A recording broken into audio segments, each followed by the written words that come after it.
संघ प्रमुख मोहन भागवत के एक बयान ने उत्तर प्रदेश विधानसभा चुनाव से पहले राज्य में हिंदू बनाम मुस्लिम की बहस तेज कर दी है।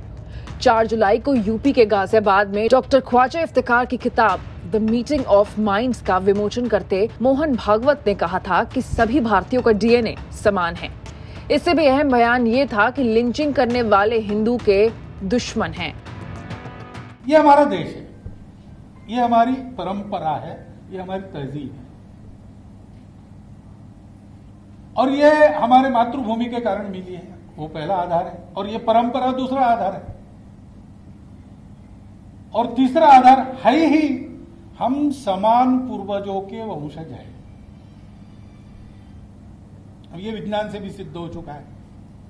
40,000 साल पूर्व से हम भारत के सब लोगों का डीएनए, सब लोगों का निरपवाह डीएनए समान है।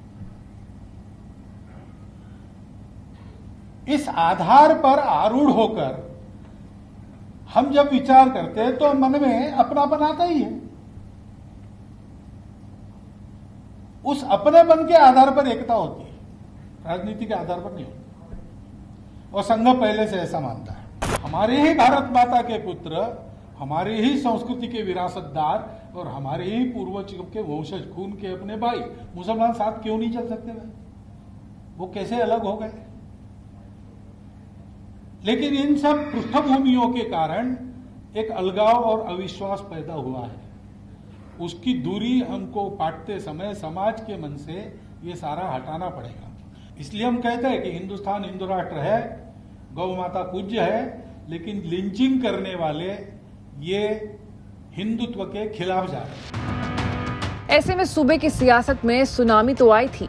बीएसपी प्रमुख मायावती ने संघ और बीजेपी को आड़े हाथों लेते हुए कहा कि संघ के एजेंडे पर बीजेपी हिंदू मुस्लिम में नफरत फैलाती है, मुंह में राम और बगल में छुरी रखती है। असदुद्दीन ओवैसी ने पूछा कि सरकार फिर क्यों लिंचिंग करने वाले मुजरिमों को पनाह देती है। प्रमुख का कल दिया गया ताजा बयान वास्तव में लोगों को न केवल अविश्वसनीय लगता है बल्कि मुंह में राम बगल में छुरी ही ज़्यादा लगता है। क्या मोहन भागवत अगर वाकई में अपनी बात पर सच्चे हैं तो हम ये जानना चाहेंगे, बल्कि उनसे सवाल करना चाहेंगे, क्या वो लिंचिंग को मानते हैं कि मुसलमानों के खिलाफ हो रहा है? और अगर हो रहा है तो करने वाले इतने रेडिकलाइज क्यों हो चुके हैं? और अगर रेडिकलाइज हो चुके हैं तो किसकी आइडियोलॉजी पर रेडिकलाइज हुए हैं और कौन उनको हिम्मत दिला रहा है?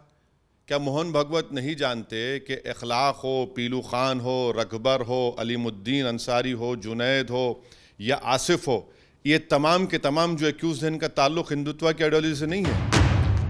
उत्तर प्रदेश में हाल में धर्मांतरण से जुड़े मामलों पर तेजी से कानूनी कार्रवाई हुई है। पंचायत चुनाव में बीजेपी की जीत के बाद सियासी घमासान भी जोरों पर है। आपको याद होगा कि फरवरी 2017 में यूपी चुनाव प्रचार की एक रैली में पीएम नरेंद्र मोदी ने तब की अखिलेश यादव सरकार पर निशाना साधते हुए कहा था कि सरकार कब्रिस्तान बनाती है तो शमशान पर भी ध्यान रखे। यदि रमजान में बिजली दी जाती है तो दिवाली में भी बिजली दी जानी चाहिए। इसके बाद प्रचार की हवा ही बदल गई। राजनीति के जानकार ये कयास लगा रहे हैं कि अगले साल होने वाले चुनाव से पहले हिंदू मुस्लिम ध्रुवीकरण के लिए जबरन धर्मांतरण और लव जिहाद जैसे मुद्दे उछालेंगे।